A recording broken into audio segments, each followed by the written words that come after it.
Welcome to the Real Estate Investing Podcast, where we help you unlock your potential freedom through land investing, real estate investing, and entrepreneurship. Hey everyone, welcome back to the Real Estate Investing Podcast. And today's topic, we're discussing breaking down the numbers on our recent subdivision. I'm your host, Daniel Apke, joined again by my brother and business partner, Ron Apke. Before we get into the show, let's go over a question from one of our featured Discord members. Today's question is from Dan. Dan asked, what is your strategy with posting on Facebook? Are you using a personal account, business, group, etc.? Would love to hear more about your strategy.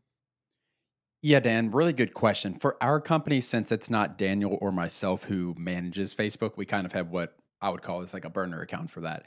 So if someone else needs to do it, it's not like connected to our personal account. And that's what we do. We do have our salesperson, that position, who is posting on Facebook for us. How we do it, you always want to make sure you get on Marketplace. You want to make sure you're getting in local groups. I think local groups are a great place to sell property, whether it's local buy and sell groups, whatever it is. The key to Facebook, you're not going to have a ton of leads per viewer, but if you can get it in front of as many eyes as possible, you will be surprised how many properties you sell, especially sub $50,000 properties, Dan, I think, on Facebook. Facebook is a great place to sell $20,000 to $40,000 properties and cheaper as well. I agree. And you got to build up like your profile reputation almost. And if right when you're going to be at higher risk getting shut down right when you open it up, I think, Ron. But as you build up the post and build up your profile, it gets more insecure over time, I think. But let's get into the show. Today's topic, breaking down the numbers for a recent subdivision. And we wanted to talk about this one because there's a lot of money in it and it's really, really fun projects to do. But two, everyone seemed to ask us a lot of follow-up questions, Ron, when we talked about our subdivisions and what we're doing and how we're, subdividing, doing minor subdivisions. It brought up a lot of discussions in the community. It opened up people's minds to what they can do. And I think it's just a really good topic. It's another niche, but it's you're adding a lot of value to the seller's plate, I think. And we're going to get into that in this episode, Ron. But let's talk about that. We bought a 69-acre property that had potential for a subdivision. Let's just break down that property to start. Yeah, exactly. So the first key to getting a subdivision typically is getting a survey. So that property we're buying for we bought for $134,000. Again, the key to all this, Dan, the majority of the time is getting a good deal on the buy side. Were we buying for 50% of what it's worth? Probably not. It's probably a little more than that, but I think it's worth like 220 to 240 if we sell it as is. And that's why this deal made sense. If we would have bought this for market value, 240, 250, whatever it is, I don't think the deal would make sense really. Even when I break down the numbers, it might sound like it makes sense to you guys. But yeah, I mean, it turned out when we got survey, it turned out to be 73 acres, not 69 acres. You always want to talk to the county up front and see what the restrictions are. One thing we talked to the county about is they said under 10 acres, you cannot put a mobile home. So I told my surveyor, like, I want as many lots as possible without going under 10 acres. This is an area where we need mobile homes. It's not going to sell anytime soon if there's no mobile homes allowed. So we pushed towards that. So we got 7, 10 to 12 acre properties, something like that. Yeah, and we've got 4 extra acres from subdividing it, but it can go the other way too. We've had it go the other way where you get 4, 5, 10 less from subdividing it, and it usually balances out. But yeah, we wanted to subdivide this one simply because the size of the property, the location it was in, the realtor we have a really good realtor there. Seems that we have a good surveyor. He was able to get it done in a pretty quick. I mean, we bought this a month ago, Ron, and I believe the survey is getting all wrapped up and done and posted, all of that good stuff. And I think what really makes it for a good subdivide opportunity is not only the size, 69 acres, or I guess 73 acres now, but the road frontage. This property has 2,500 feet of road frontage, so it was extremely easy. If you have a thinner property that's long and you need to subdivide it, a lot of times what you're going to need to do is put some sort of road or clear it off in the middle, Ron, and then put the properties on the right and left side, if that makes sense. But for this, we had so much road frontage. It was like a rectangle, and the longest part of the rectangle is on the road. We could kind of just slice up vertically along the road, which made it really, really easy to do. And that's one of the main things is we saw the opportunity for an easy, quick. This is such an easy subdivide. We didn't need to put in any roads, anything like that. This was a really good opportunity for one, Ron, because of how easy it was to split up with all that road frontage. Yeah, for sure, and that's why I like this property so much is it just everything was natural about it. Like, we didn't make any awkward shaped lots. Like, all of these lots are ideal 10 to 11 acre lots. And when you Mhm. are subdividing, if you do have to make awkward lots, you gotta assume those are gonna sell a little less than market value. But when you have 2,500 square or feet of road frontage, whatever it is, we can give each lot 400 feet of road access, and have very good depth to the property as well. It just made a whole lot of sense. And all of these lots are shaped in an ideal way. Obviously, the slope different, each one is rolling a little differently with the slope, but it's none of them are overly sloped. So that's things you need to take into account when you're subdividing is are there slope concerns on some properties? And just looking really deep into it, you got to think about the end buyer. Always think about the end buyer in mind. And if you do that with these, I think they work out 9 out of 10 times, 10 out of 10 times. Yeah, the risk is really low, especially with the lay of the land. Like you to check if a survey or if a subdivide's going to be a good thing for your property. A lot of times you just want to split it up on paper and kind of see the, like Ron said, see the slope of every property. Maybe one property is in 100% wetlands or something like that. So you need to make that two properties. For us to do this, we had to make sure that all seven properties make sense and are sellable. Essentially want to make sure that all seven properties are, Ron, appealing to the end buyer. And that's the thing I see a lot with poorly done subdivisions. That one of the most common mistakes people do is they subdivide it up without looking at each one individually. You have to look at each one just because it looks good on paper doesn't mean that there's bad slope or it's wet or whatever the situation or there's junk all over it. Whatever the situation is, Ron, you want to make sure each one of those properties is sellable and then there's a buyer out there for them. And that's one of the main things with this. And I think that makes realtor relationships really important with subdividing. And that's why I never go to an area and subdivide right away if I don't know a realtor, if I don't have a connection like that. This is an area we've done a ton of deals in. I felt very comfortable with the realtor. I knew he could get the job done. I knew he had the survey contact as well. So it's just a lot of things came together in this area that just along with the deal being perfect for it, that just made us like, there's no way we're not going to subdivide this. Yeah, and we've done it on other properties too. So we're just talking this one. This is going to be a big part of our future business as well. But we've subdivided on other ones that don't make, it's not taking 70 acres into 10 7 acre lots like that, Ron. It's not as simple as that. Sometimes we're taking four and making, we're taking 40 acres and making two properties, taking ten acres and making three or four. It just really depends the situation. And that's what you guys need to kind of go into your subdivision plans with a blank slate because you want to make, like I said, you need to make sure it makes sense on all sides. You need to make sure the funding, like the return makes sense. Sometimes the return doesn't make sense, Ron. Yep. Example, like 20 acres, splitting 20 acres into two 10 acre lots. That 20 acres might be worth $200,000, but you split it into 10 acre lots and that only is going to get you, 210 or 15,000 from both of them. So you want to make sure from a financial aspect it makes sense too.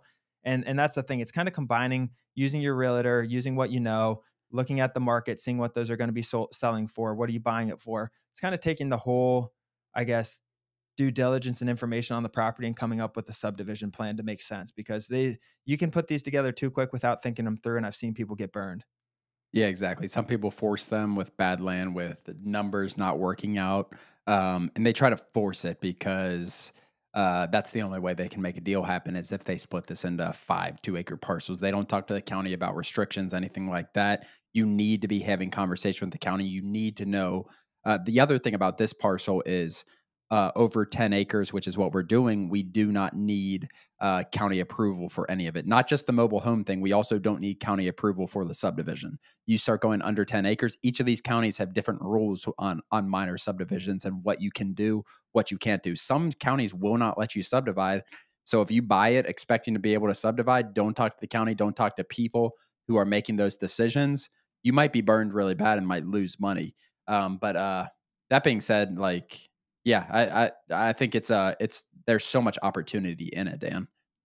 Yeah, and let's talk about the value that we're bringing now because we talked about kind of the results and what can happen, and we'll get into the actual specific details and the price and everything right after this run. But let's talk about the value that we're bringing the not only the seller, the future market as well, because we're offering, instead of offering, 40, 45%, 50%, you're able to pay more because you're splitting it up, and you're able to make a better return because of that too, because you're putting in these improvements.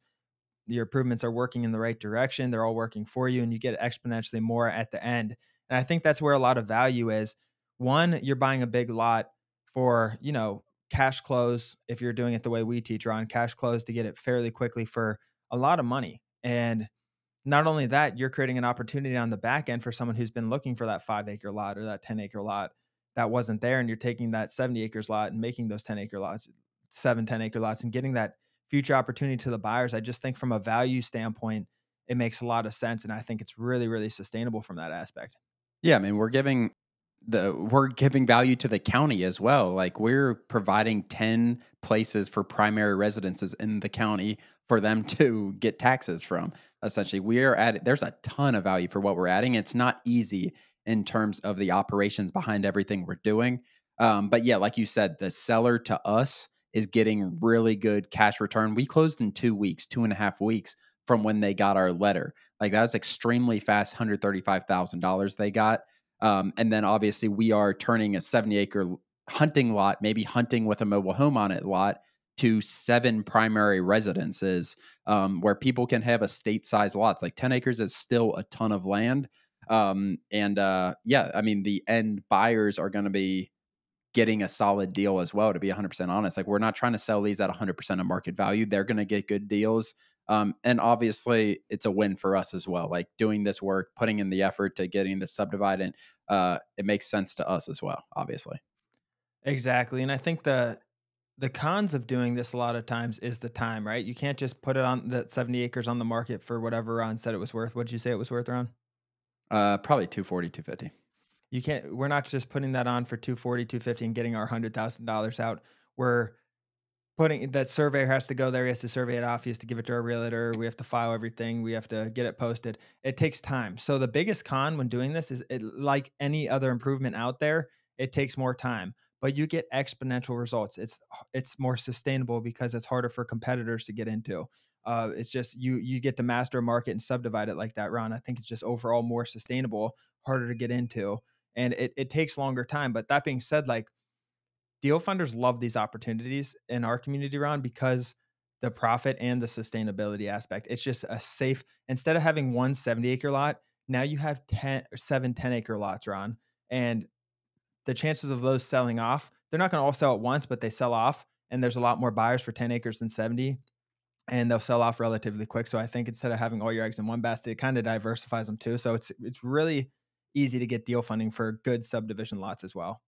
Yeah, and I think I see us in terms of deal funding, like partnering with a lot of members who are experienced, who've done 5 deals themselves, 7 deals themselves, and they get a deal that makes sense for this. And our value bringing to people who are looking to get into subdividing, I think, can be huge. And from that deal funding aspect, but yeah, I mean, from a deal funder aspect, like it is very, very safe if it's done correctly. Obviously, doing due diligence is key.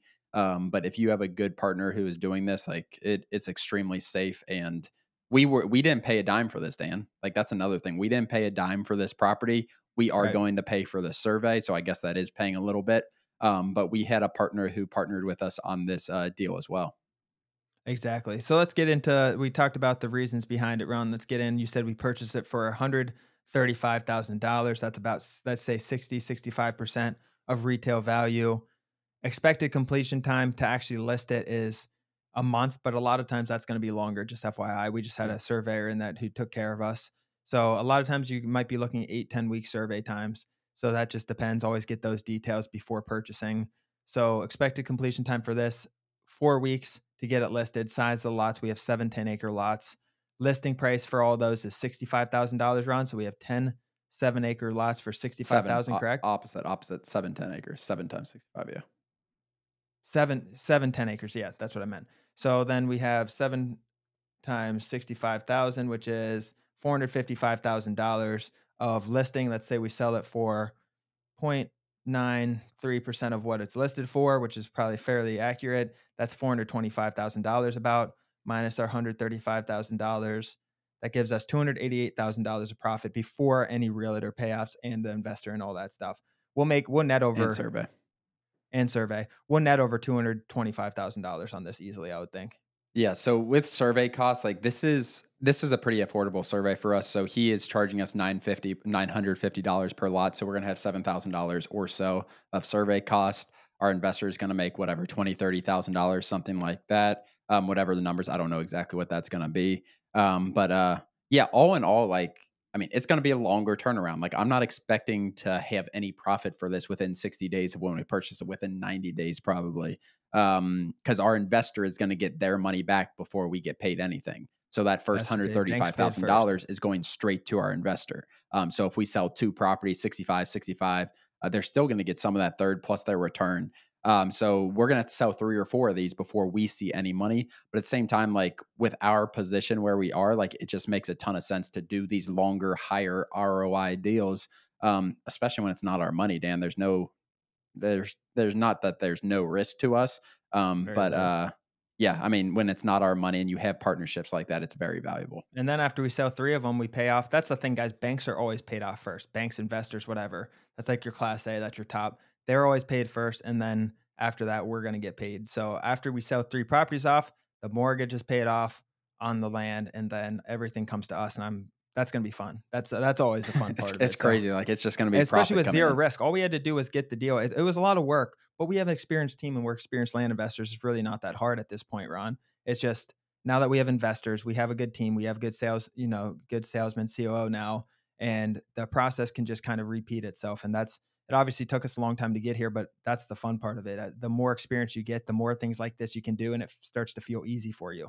Yeah, absolutely. Yeah, I think I think it's a huge value add for you guys. If you have done 5, 10 flips, start thinking about this. It's not necessarily targeting this. Don't force these opportunities, but when the opportunities come around, call the county, see what the subdivision requirements are, whatever it is.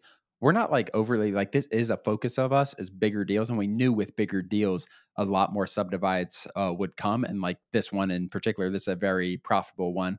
But we're doing a lot of other ones that are not profitable, but they're less profitable than this one, and that's why we want to talk about this because it's a good example. But start looking into it. Like it's definitely a future. Like you can make a lot of money long term with this 12-month projects, 6-month projects, whatever it is. Exactly. And to get these subdivision guys, what do you have to do? You have to go after bigger deals. That's what Ron and I has been preaching. Quit going after go after the 10,000 deals, but dollar deals. But throw those aside. Go after those $100,000, $200,000 deals. There's so much money out there, so much subdivision. Go after 50 plus acres. Don't be scared to up that mail from 2 to 25 to 2 to 100 acres. You got to go after these for these opportunities to come. It will pay off, especially with direct mail blind offers like we teach.